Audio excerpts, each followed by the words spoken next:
असम सरकार ने सरकारी खर्च से चलने वाले मदरसे बंद करने का ऐलान किया है। असम के शिक्षा मंत्री हेमंत बिस्वा शर्मा ने कहा कि सरकारी पैसे से कुरान की पढ़ाई नहीं कराई जा सकती। Teaching Quran cannot happen with the cost of the government. So if we have to teach Quran with the cost of government, then we have to teach both Bible and Bhagavad Gita also at the cost of the government. So we want to bring a similarity, uniformity, and we want to stop this practice. Assam सरकार नवंबर में notification जारी करेगी, जिसके बाद सरकारी खर्च से चलने वाले सभी मदरसे सामान्य स्कूल बन जाएंगे। हमारे प्रधानमंत्री भी कहते हैं कि एक हाथ में हम कुरान है तो एक हाथ में कंप्यूटर भी चाहिए। वही काम किया है वहाँ की सरकार ने, असम की सरकार ने। मैं उसको धन्यवाद देता। असम सरकार का फैसला संस्कृत स्कूलों पर भी लागू होगा। आप उसमें कुछ परिवर्तन करना चाहते हैं, कुछ सुधार लाना चाहते हैं, बिल्कुल कीजिए। हर राज्य करता है, करने भी चाहिए, वो अलग बात है। बंद कर देना क्या उत्तर है, ये आपको उनसे पूछना चाहिए। असम में 1,500 से ज्यादा मदरसे हैं। इनमें 614 मदरसे सरकारी खर्च से चल रहे हैं। असम में एनआरसी यानी राष्ट्रीय नागरिक रजिस्टर की अंतिम सूची से 10,000 अपात्र लोगों के नाम हटाए जाएंगे।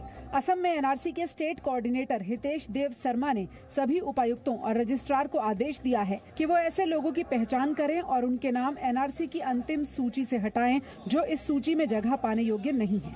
पिछले साल 31 अगस्त को अंतिम एनआरसी जारी की गई थी, जिसमें 19,06,657 लोगों के नाम हटाए गए थे।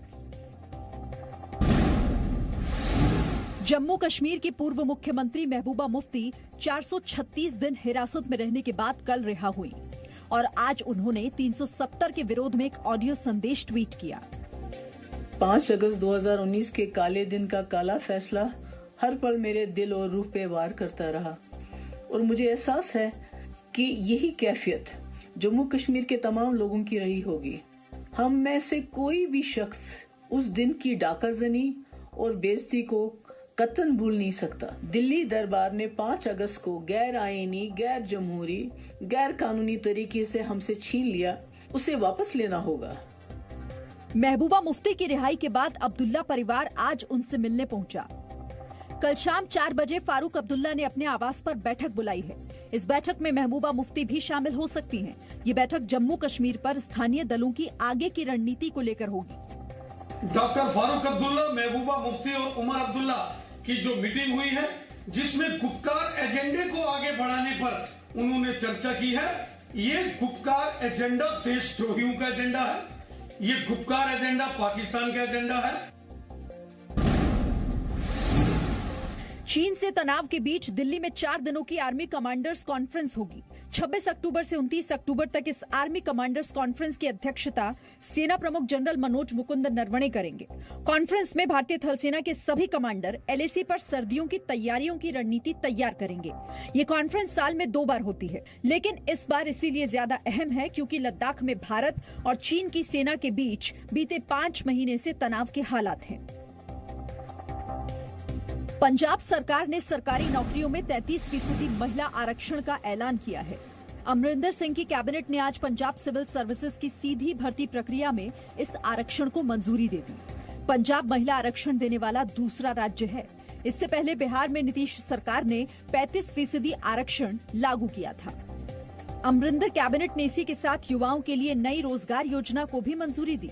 इस योजना में 2022 तक 1 लाख लोगों को रोजगार देने और खाली पड़े सरकारी पदों को भरने का लक्ष्य रखा गया है। बिहार में मुख्यमंत्री नीतीश कुमार ने आज से मैदानी चुनाव प्रचार शुरू कर दिया। नीतीश ने 4 रैलियां की। मोकामा में नीतीश ने ऐलान किया कि अगले कार्यकाल में 12वीं पास करने वाली लड़कियों को 10,000 की बजाय 25,000 रुपए और ग्रेजुएशन पर 50-50 हजार रुपए की मदद दी जाएगी। 12वीं क्लास इंटर पास करने के बाद लड़कियों को देंगे 25,000 और ग्रेजुएट हो जाएगी उसको देंगे 50,000। वहीं पूर्व उप मुख्यमंत्री तेजस्वी यादव ने आज राघोपुर से नामांकन दाखिल किया। तेजस्वी ने कहा, नीतीश का सत्ता से हटना तय है। एकजुट होकर के जिन्होंने आपको सताने का काम किया, जिस निकम्मी सरकार ने आपको बदहाल स्थिति पे छोड़ दिया, जब जरूरत पड़ी तो बिहार नहीं घुसने दिया, तो मौजूदा सरकार का जाना तय हो चुका है। बिहार में बीजेपी ने आज 35 उम्मीदवारों की चौथी लिस्ट जारी की। वहीं पूर्व केंद्रीय मंत्री शरद यादव की बेटी सुभाषिनी राजराव आज कांग्रेस में शामिल हो गई। कांग्रेस सुभाषिनी को